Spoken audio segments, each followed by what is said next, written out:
بسم اللہ الرحمن الرحیم۔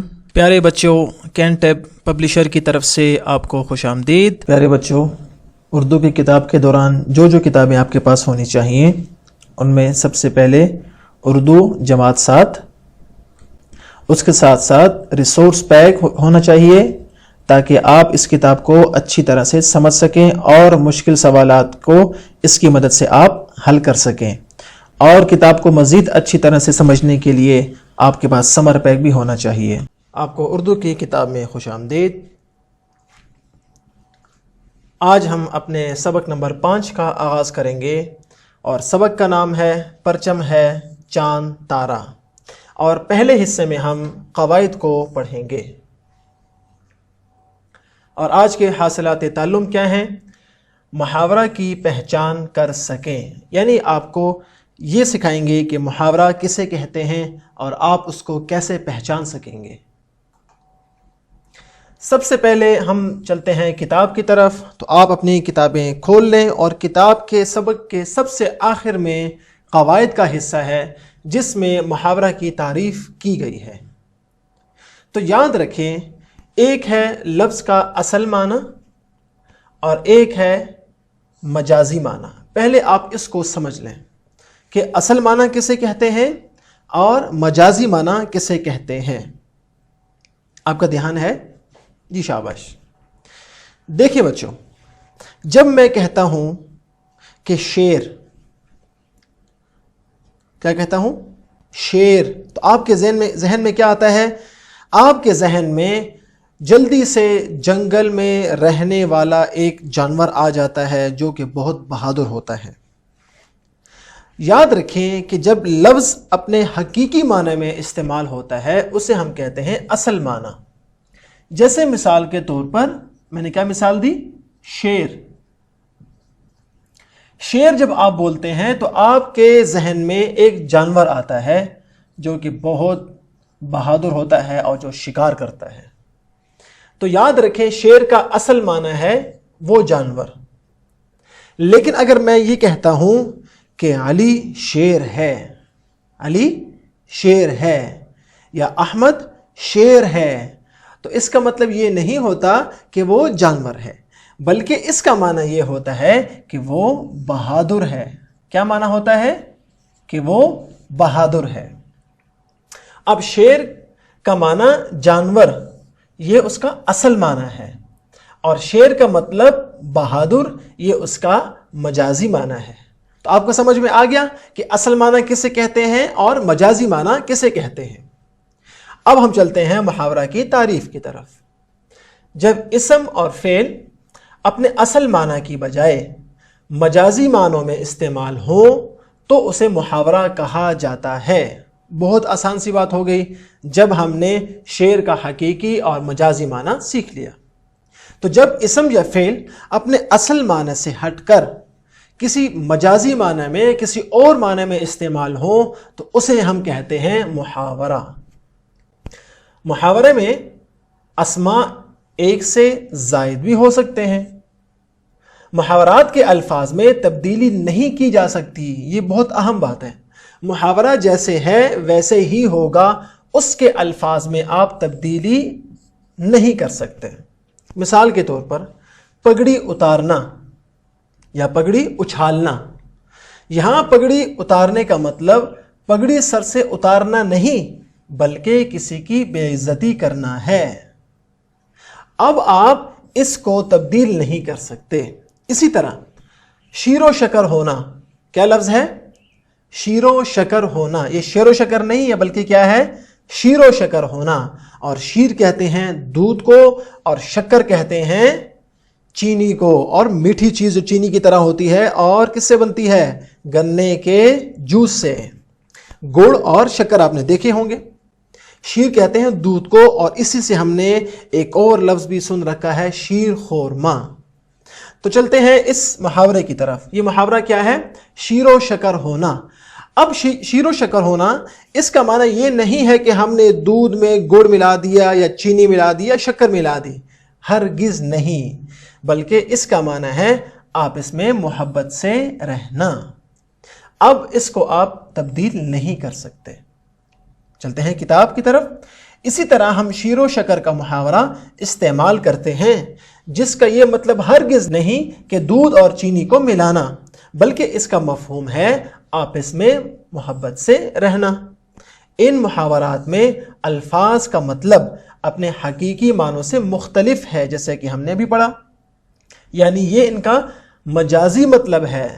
محاورات کو اسی طرح استعمال کیا جاتا ہے جس طرح اہل زبان عام طور پر انہیں استعمال کرتے ہیں، جیسے 4 چاند لگنا یعنی مزید اچھا ہو جانا۔ اب یہ کیا ہے محاورہ؟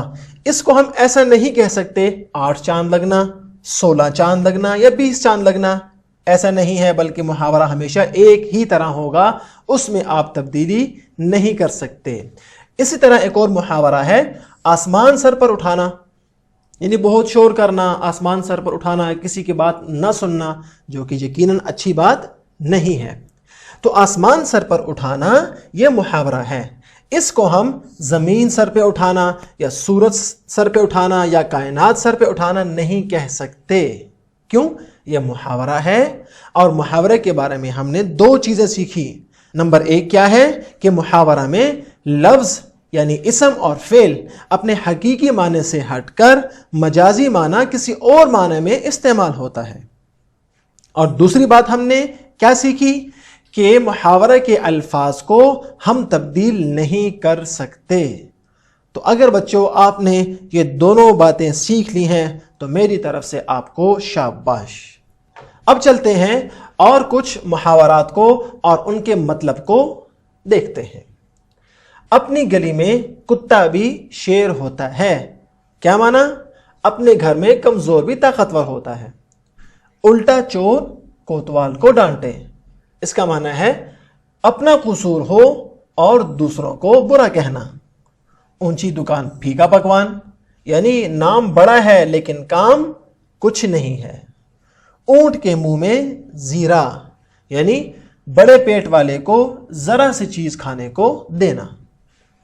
اندھے کے آگے روئے اپنے نین کھوئے، نااہل کو نصیحت کرنے سے کوئی فائدہ نہیں ہوتا۔ اندھا کیا چاہے 2 آنکھیں، یعنی ہر شخص اپنی خواہش اور ضرورت پوری کرنا چاہتا ہے۔ اس طرح اگر آپ تلاش کریں گے کتابوں میں، اپنی کاپیز میں، آپ انٹرنیٹ پہ سرچ کریں گے تو آپ کو بہت سی کہاوتیں اور ان کے مطلب بھی آ جائیں گے۔ اب چلتے ہیں کتاب کے سوال نمبر 6 کی جانب، جو کہ ہمارے محاورات سے متعلق ہے۔ ہم نے ان محاورات کے معنی لکھنے ہیں اور ان کو جملوں میں استعمال کرنا ہے۔ سب سے پہلا محاورہ ہے آئیں بائیں شائیں کرنا۔ کیا ہے؟ آئیں بائیں شائیں کرنا، یعنی باتوں کو گھمانا، درست جواب نہ دینا، سیدھی بات نہ کرنا۔ آگ برسنا، یعنی بہت گرمی ہونا۔ جب بہت گرمی ہوتی ہے تو ہم کیا کہتے ہیں؟ آج تو آگ برس رہی ہے۔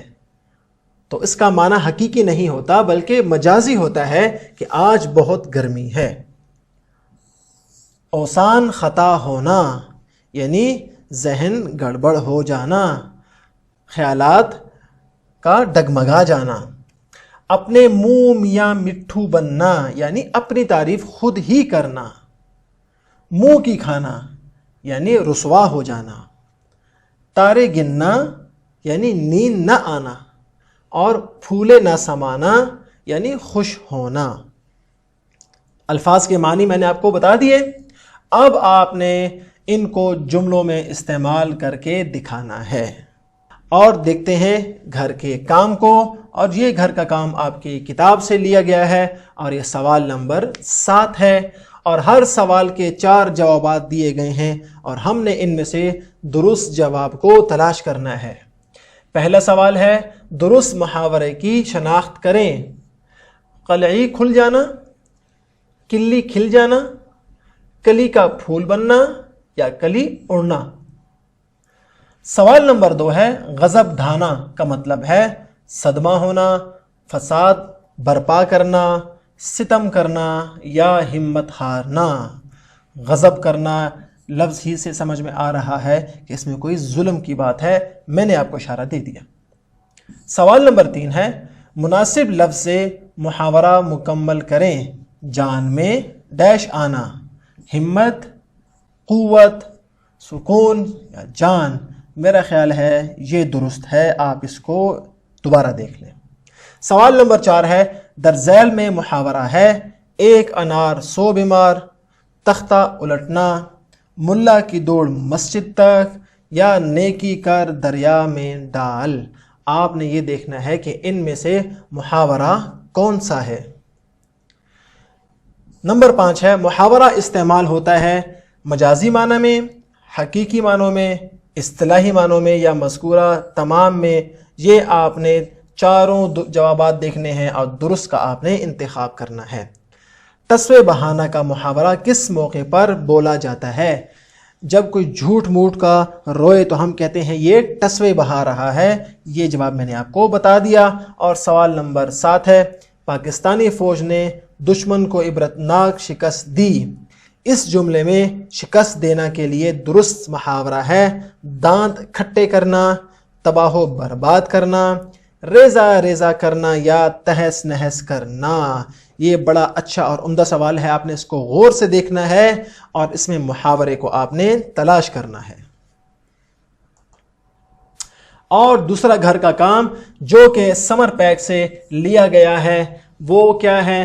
آپ نے عبارت کو غور سے پڑھنا ہے اور اس میں جو محاورے ہیں ان کو علیحدہ کر کے آپ نے یہاں ان سطور میں لکھ لینا ہے، اور صرف محاورات کو نہیں لکھنا بلکہ یہاں پر ان کے معنی بھی لکھنے ہیں کہ ان محاورات کا معنی کیا ہے۔